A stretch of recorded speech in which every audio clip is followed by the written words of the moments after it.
Welcome back, ladies and gentlemen. I am here with Lisa Miladinovich. She is the owner of Ain't Seen Nothin Yet, and also This Guy's a Keeper.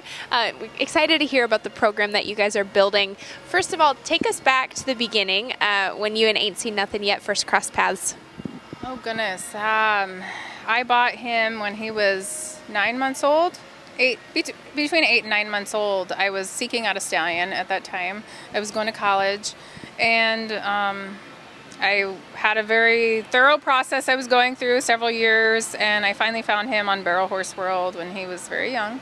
And I actually bought him as a futurity horse, and I'm sure everybody knows he broke his hock when he was a yearling, and we did train on him because I was told that he would be fine and whatnot, and then he ended up not being fine. We had surgery, and he just never came back from that. So I guess we stepped into the stallion business way sooner than what we were thinking. I really wanted to promote him in the arena, and he was my graduation present to myself for graduating college, and it just didn't work out that way. So I guess we got thrown into more of the stallion side of it and breeding way more prematurely than we had ever decided to, but that's what we did. So, I mean, that's kind of how we got started in this whole side of it. Now, you do a lot of your own reproduction work. You stand Ain't Seen Nothin Yet yourself. You breed all your own mares. Talk about why you kind of made those decisions to keep him home and to take some of those breeding tasks into your own hands. Well, I've always been interested in the breeding side of it. It's always intrigued me. And I've worked all my way through college, and having those vet bills aren't cheap, as everybody knows.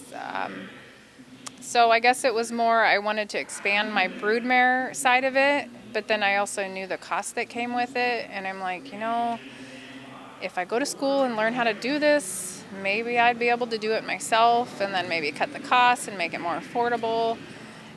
So that was kind of my mentality on that. Ain't Seen Nothin Yet. I think you and I were talking earlier.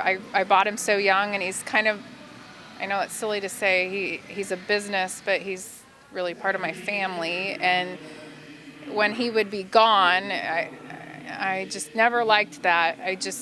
He's a horse that likes to be a horse, and he has a 5-acre pasture at my house that he runs on all year long. His semen quality remains really, really good, and I really contribute that to his happiness and his just well-being. So I want to keep him at home and do all of it myself. So I end up collecting and freezing and shipping and breeding and pulling out and all that stuff myself. And honestly, it's been great. I've been doing it for the last 7 years myself, and honestly, it's a lot of work, but right now I wouldn't have it any other way. So. What has it been like to see his colts come on and do what they've done in the arena the last, handful of years? They have just had some incredibly dominant performances. Well, Ain't Seen Nothin Yet. He doesn't have a lot of babies out there right now, and we never really started this business as, getting into it on the stallion side. And like I told you earlier, we're still trying to marinate in it, I guess, because Mom and I are just so busy with the breeding side of it. So I feel kind of guilty even being here and not knowing who's here, because we've just literally wrapped up breeding season or trying to, tidy up contracts. But I love when people are commenting or posting or keeping me in the know of what's going on. But I always like to go back to Maggie and Ain't Seen Me Yet, and Kelsey Luchin that ran Seed into the Stars. Those are his first babies. And then Ain't I Perfect and Carrie Dawn Johnson. Those are his very first 3 babies that were born that actually went out and did anything, and they all ended up being 1D horses. And the Seen in the Stars and Ain't Seen Me Yet were slot race 1D pro rodeo winners. I mean, I don't know if it was just luck out of the gate, but I do chalk it up to that. But now that he's kind of coming on and proven that he can cross on a very wide variety of mares, which is so cool to me. I don't know. I'm still. I haven't.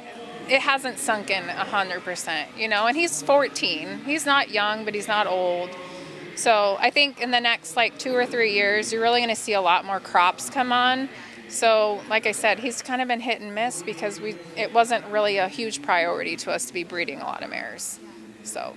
Well, we're so thrilled to have him as part of the program here for 2022. Congratulations on an outstanding stallion, and thrilled to have you guys here and see how he does this week. Yes, we are so excited to be here, and we've met so many great people at our booth already. So please come by. We love meeting everybody and just soaking it all up.